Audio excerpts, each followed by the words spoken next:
خیر من الف شہر، یہ ایک رات 1000 مہینے سے بڑھ کر ہے۔ اور ان تمام تر عبادات کے تعلق سے اگر دیکھیں تو روزہ ایک ایسی عبادت ہے جو پچھلی امتوں میں بھی تھا۔ تلاوت قرآن کیسی عظیم سعادت ہمیں نصیب ہوتی ہے۔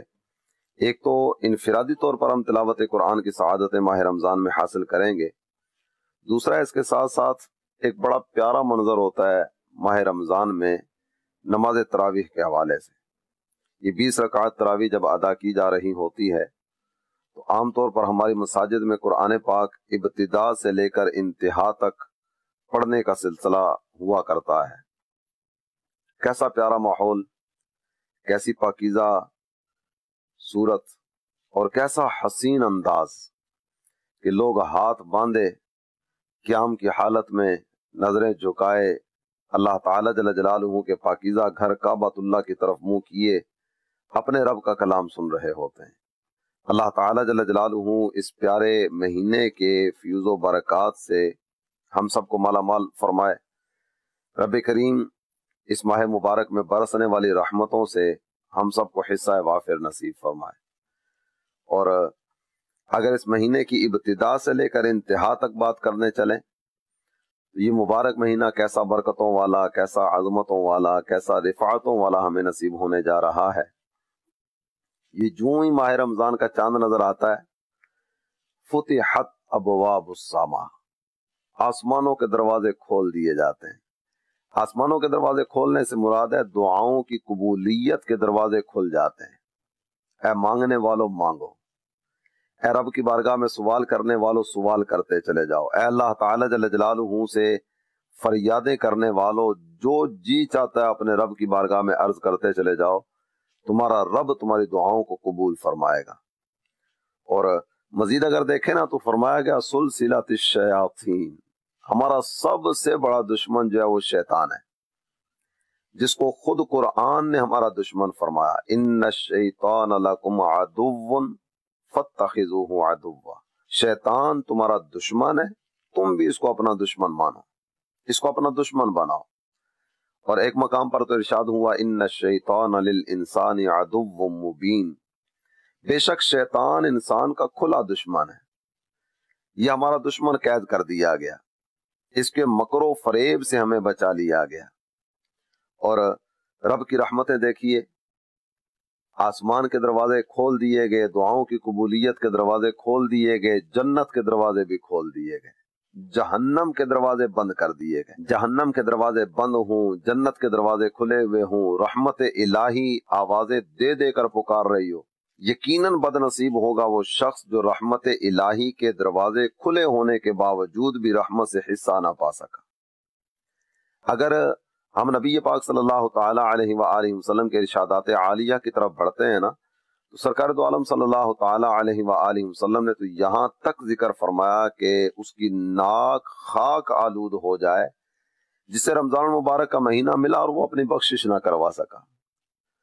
اللہ تعالیٰ کی رحمتیں چھما چھم برس رہی ہیں، یہ دن بھی رحمتوں والے، یہ راتیں بھی رحمتوں والی، لمحہ لمحہ نزول رحمت کا لمحہ ہے۔ ہم اللہ تعالیٰ جل جلالہ کی بارگاہ میں دعا کرتے ہیں کہ ماہ رمضان میں روزانہ افطار کے وقت اور جمعۃ المبارک کی ہر ساعت میں 10 لاکھ گناہگاروں کو بخشا جا رہا ہوتا ہے۔ ہم اللہ کی بارگاہ میں دعا کرتے ہیں، یا اللہ ان بخشے ہوں کے صدقے ہمیں بھی بخش دے۔ میرے پاک پروردگار، جن کو مغفرت کی سندیں دی جا رہی ہوں گی، مغفرت کے پروانے اور سرٹیفکیٹ دیے جا رہے ہوں گے، میرے پاک پروردگار انہی کا صدقہ ہمیں بھی بخش دے۔ جن کا روزے رکھنا تجھے اچھا لگتا ہے، انہی مقبولان بارگاہ کا واسطہ ہمارے یہ روزے بھی اپنی بارگاہ میں قبول فرما لینا۔ جن کا تلاوت قرآن کرنا تجھے پسند آتا ہے، میرے پاک پروردگار انہی کا صدقہ ہمارا یہ تلاوت کرنا بھی اپنی بارگاہ میں قبول فرما لے۔ جن کا سجدے کرنا، سجدوں میں گر کر سبحان ربی الاعلیٰ کی صدائیں لگانا میرے پاک پروردگار تجھے پسند آتا ہے، انہی مقبول بندوں کا واسطہ ہمارے ناقص سجدوں کو بھی اپنی بارگاہ میں قبول فرما لے۔ سرکار عالی وقار صلی اللہ تعالی علیہ وآلہ وسلم کے پیارے پیارے معمولات میں ماہ رمضان کے اعتبار سے یہ بھی تھا کہ محبوب کثرت کے ساتھ تلاوت قرآن کیا کرتے ہیں۔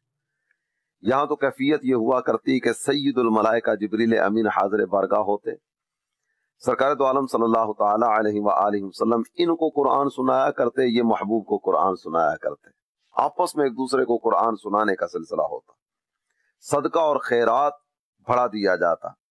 یہ پیاری پیاری ادائیں تھیں ہمارے کریم آقا صلی اللہ تعالی علیہ وسلم کی اس ماہ مبارک کے تعلق سے۔ اور میرے مدنی چینل کے ناظرین، جب بارش برس رہی ہوتی ہے نا، تو بارش کوئی استثنائی ماحول رکھ کر نہیں برستی، بارش تو یکسر ایک ہی انداز میں ہر خطہ زمین پر برس رہی ہوتی ہے۔ جس خطہ زمین پر بارش ہوتی ہے تو وہاں ایسا نہیں ہوتا کہ ادھر برسے گی ادھر نہیں برسے گی، اوپر برسے گی نیچے نہیں برسے گی، نیچے برسے گی اوپر نہیں برسے گی، وہاں ایسا نہیں ہوتا، بارش تو ایک ہی انداز میں برس رہی ہوتی ہے۔ لیکن اگر آپ غور کریں نا تو برستی بارش میں مختلف طرح کی زمین کی کیفیتیں ہماری نگاہوں کے سامنے آتی ہیں۔ کہیں چھوٹا گڑھا ہوتا ہے، کہیں بڑا گڑھا ہوتا ہے، کہیں چٹیل میدان ہوتا ہے اور کہیں پہاڑوں جیسی کچھ کیفیتیں ہوتی ہیں۔ بارش سب جگہوں پر یکسر برستی ہے، لیکن جو گڑھا بڑا ہوتا ہے اس میں پانی زیادہ جمع ہوتا ہے، اور جو چھوٹا ہوگا اس میں پانی کم جمع ہوگا۔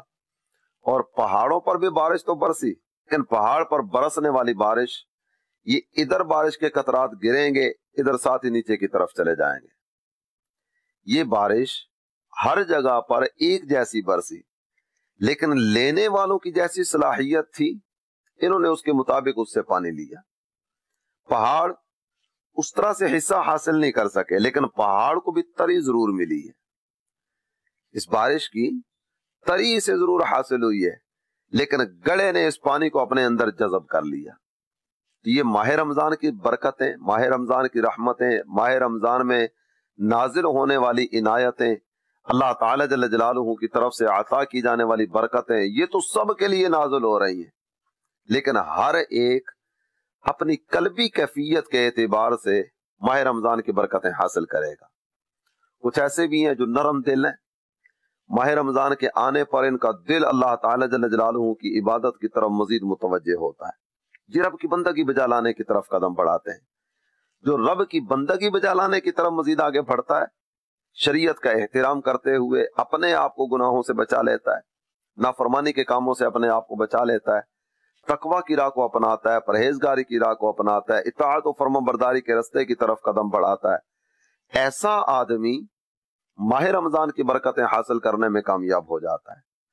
لیکن بعض ایسے بھی ہوتے ہیں کہ وہ ماہ رمضان کا انتظار تو کر رہے ہوتے ہیں، لیکن روزہ رکھنے کے لیے نہیں، تلاوت قرآن کرنے کے لیے نہیں، اللہ تعالی جل جلالہ کی رضا کی طرف قدم بڑھانے کے لیے نہیں، بلکہ ان کا انتظار کچھ اور معاملات کی وجہ سے ہوتا ہے۔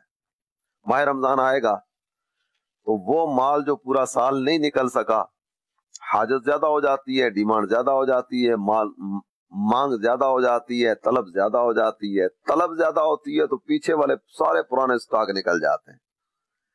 بعض ایسے بھی ہوتے ہوں گے جو ماہ رمضان میں روزے داروں ہی کو دھوکہ دے کر فریب کے ذریعے اپنا وہ ناکارہ اور ردی اور رذیل قسم کا مال وہ بھی تھما دیتے ہوں گے۔ کچھ ایسے بھی ہوتے ہوں گے جو مختلف طرح کے انداز اختیار کر کے روزے داروں کے ساتھ بھی اس طرح کے معاملات کر جاتے ہوں گے۔ یہ حضرات ماہ رمضان کی برکتیں اس انداز میں پا سکے یا نہ پا سکے، فیصلہ خود انہی پر چھوڑتے ہیں۔ ماہ رمضان میں ملاوٹ کا لین دین کر کے پیسہ جمع کرنے کی طرف بڑھنے والا کیا ماہ رمضان کی برکتیں پائے گا؟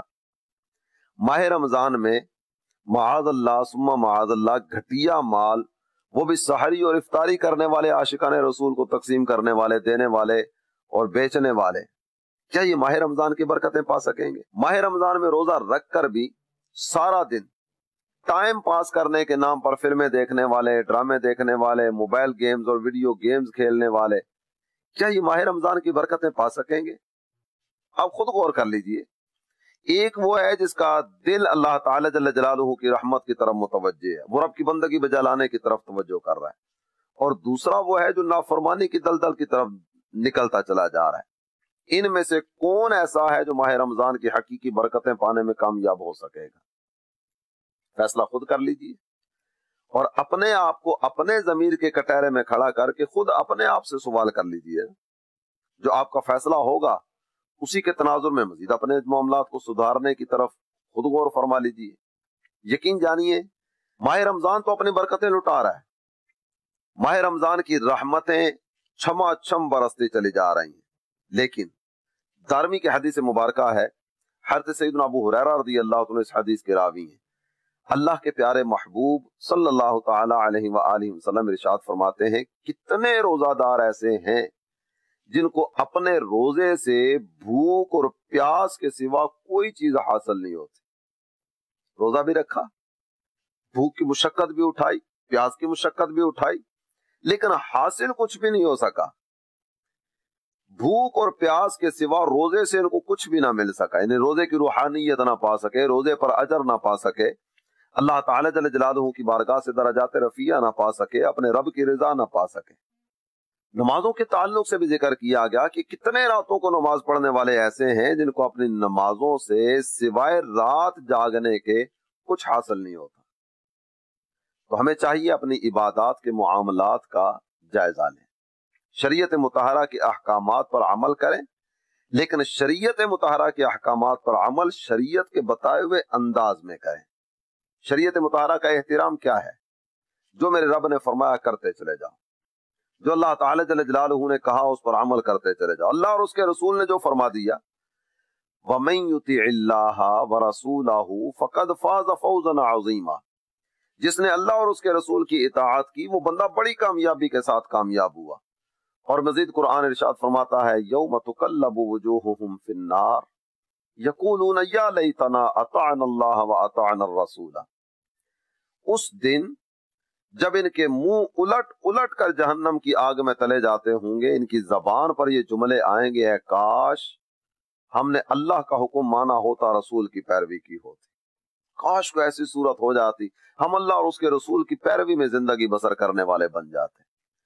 تو یہ اس پروگرام احترام شریعت میں یہی ایک موضوع لے کر ہم آپ کی خدمت میں حاضر ہوا کریں گے کہ شریعت مطہرہ کا احترام کس کس انداز میں ہونا چاہیے.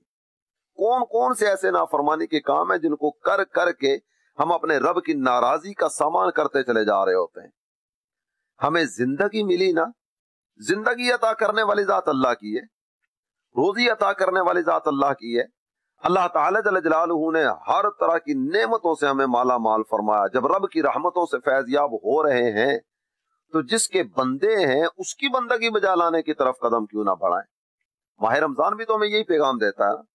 آپ فرضیت روزہ کی طرف اگر بڑھتے ہیں جو قرآن نے ذکر فرمائی، اللہ تعالی جل جلالہ نے ارشاد فرمایا یا ایھا الذین آمنوا کتب علیکم الصیام کما کتب علی الذین من قبلکم لعلکم تتقون. اے ایمان والو تم پر روزہ فرض کیا گیا، اور صرف تم پر نہیں، تم سے پہلوں پر بھی روزہ فرض کیا گیا. اور یہ روزہ فرض کرنے کا مقصد یہ ہے کہ تمہیں تقوی ملے. ماہ رمضان تو تقوی سکھانے کے لیے آیا، ماہ رمضان تو اللہ تعالی جل جلالہ کا قرب عطا کرنے کے لیے آیا. تو کتنے خوش نصیب ہیں وہ حضرات جو تقوی کی دولت حاصل کرنے کے لیے آگے بڑھنے کی صحیح کرتے ہیں. اور یہ تقوی کتنی بابرکت چیز ہے. اگر آیات قرآنیہ جن میں تقوی کا بیان کیا گیا ان کی طرف ہم بڑھے نا تو درجنوں آیات قرآنیہ ایسی ہیں کہ جن میں اللہ تعالی جل جلالہ نے تقوی کا بیان فرمایا. آپ قرآن پاک کا بالکل ابتدائی حصہ پڑھیے. اللہ تعالی جل جلالہ نے کتاب اللہ کا ذکر کیا تو کتاب اللہ کی عظمتوں کا ذکر کرتے ہوئے ارشاد فرمایا جاتا ہے ھدی للمتقین. یہ قرآن تقوی والوں کے لیے ہدایت ہے. رمضان تقوی سکھانے کے لیے آیا. عزت کی بات کریں تو قرآن فرماتا ہے ان اکرمکم عند اللہ اتقاکم. تم میں اللہ کے ہاں سب سے زیادہ عزت والا وہ ہے جو سب سے زیادہ تقوی والا ہے. جسے تقوی ملا وہ عزتیں پانے والا ہے. اور میرا رب ارشاد فرماتا ہے سورہ اعراف کی آیت کریمہ ہے، سورہ اعراف کی آیت نمبر 96 وَلَوْ أَنَّ أَهْلَ الْقُرَىٰ آمَنُوا وَاتَّقَوْا لَفَتَحْنَا عَلَيْهِمْ بَرَكَاتٍ مِّنَ السَّمَاءِ وَالْأَرْضِ. اگر بستیوں کے لوگ ایمان لاتے، تقوی کی عادت کو اپناتے تو ہم آسمان اور زمین کی برکتیں ان کے لیے کھول دیتے.